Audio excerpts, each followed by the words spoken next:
Ukraine continues to inflict crushing blows on Russian territory using modern technology. On Tuesday night, the Ukrainian Armed Forces launched more than 200 drones at various regions of Russia. This was the largest drone attack since the beginning of the war, Russian media reported. During the attack, 3 major energy facilities in the Saratov region and Tatarstan were damaged. Fires broke out at the Saratov oil refinery and the Kristall oil depot, which were only localized several hours later. In Tatarstan, a gas tank and part of the infrastructure of the Gazprom Liquefied Gas company were damaged. According to sources, 12 regions were attacked, including Belgorod, Oryol, Tula and Rostov regions. Some of the drones were aimed at facilities of the Kazan Aircraft Plant and an oil pumping station in Almetyevsk. Efficiency of Ukrainian technologies. Ukraine is actively improving its drones, among which were the PD-2, Bucha, Lyuty, UJ-22 models, as well as American ATACMS missiles. Over the past year, the intensity of drone attacks has increased exponentially. For comparison, in the whole of January 2024, Ukraine launched 109 drones, while on just one night on January the 14th, 2025, their number exceeded 200. The Russian Defense Ministry reported the shooting down of 180 drones and 6 ATACMS missiles. However, data on significant damage to infrastructure facilities indicate the opposite. The introduction of temporary restrictions on the operation of airports in Nizhnekamsk, Kazan, Penza, Ulyanovsk, Tambov and Saratov only confirms that the Russian air defense system is unable to cope with new challenges. The attack represents a new level of Ukrainian military strategy aimed at weakening Russia's logistical and energy capabilities. Analysts say the war Moscow started is turning into an avalanche of deadly strikes against Russia itself. Ukraine is using increasingly powerful and sophisticated drones, turning the conflict into a showcase of advanced weaponry and tactics. The storm of war has returned to Russia, showing that technological superiority can turn the tide of any conflict. The previous record attack of drones in Russia was on September 1st, 2024, according to the analysis of agents. Then the Ministry of Defense reported the arrival of 153 aircraft-type drones in the regions of the country. Since then, according to the Telegram channel of the Ministry of Defense, there have been no more large-scale attacks. At the same time, raids involving more than 100 drones happened 6 times during this time, 3 times in September and October 2024. Over the last year, Ukraine has repeatedly increased the intensity of attacks on Russia. According to reports of the Ministry of Defense, for the whole of January 2024, the armed forces launched 106 drones in Russian regions. This is almost twice as much as on January the 14th, 2025, according to SHOT.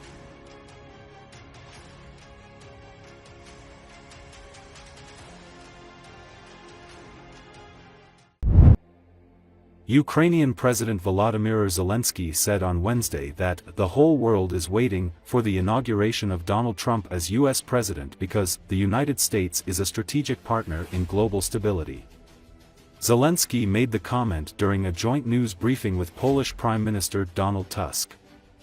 The Ukrainian president is visiting Poland after the two countries reached an agreement on a long-standing source of tensions between them: the exhumation of Polish victims of World War II-era massacres by Ukrainian nationalists.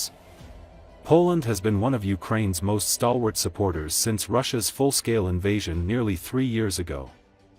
The Ukrainian president is visiting Poland after the two countries reached an agreement on a long-standing source of tensions between them: the exhumation of Polish victims of World War II-era massacres by Ukrainian nationalists. Poland has been one of Ukraine's most stalwart supporters since Russia's full-scale invasion nearly 3 years ago. Dziękuję bardzo i o zabranie głosu poproszę prezydenta України Володимира Зеленського. Очікуємо, я думаю, весь світ очікує, тому що Сполучені Штати Америки є стратегічним партнером сьогодні стабільності в світі. На мою думку особисто, вони найбільші донори для України в цій боротьбі за виживання проти російської агресії. І ми очікуємо продовження політики зміцнення України. Безумовно, після інаугурації наші команди вже працюють над змістом і форматом майбутньої зустрічі. Там будемо проговорювати ключові питання. Детально в них йти зараз не буду, зарано, але найголовніше для нас ви знаєте. Ми хочемо закінчити цю війну, але не просто якось, а хочемо закінчити справедливим миром. Для цього нам потрібна впевненість, що Росія не повернеться з війною знову проти України. Teraz z USA, że ta wbrew wcześniejszym zapowiedział, że wojna nie zakończy 24 godziny, tylko trwa dłużej. Ми проговорюємо з французькою стороною ініціативу президента Макрона щодо європейського, як ви сказали, континенту на території України. Поки що це достатньо загальні речі. Ми підтримуємо, що контингент тих чи інших країн, наших союзників, наших стратегічних партнерів є і може стати частиною гарантій безпеки. Це не може бути єдиними гарантіями безпеки. Цього буде недостатньо. Ми будемо обговорювати це питання з лідером Британії. Так, ми піднімали це питання, тут ви абсолютно праві, з нашими балтійськими партнерами. Але, безумовно, потрібно мати повністю мапу гарантій безпеки для України, де частиною може стати, не факт, що стане, може бути контингент, військовий контингент.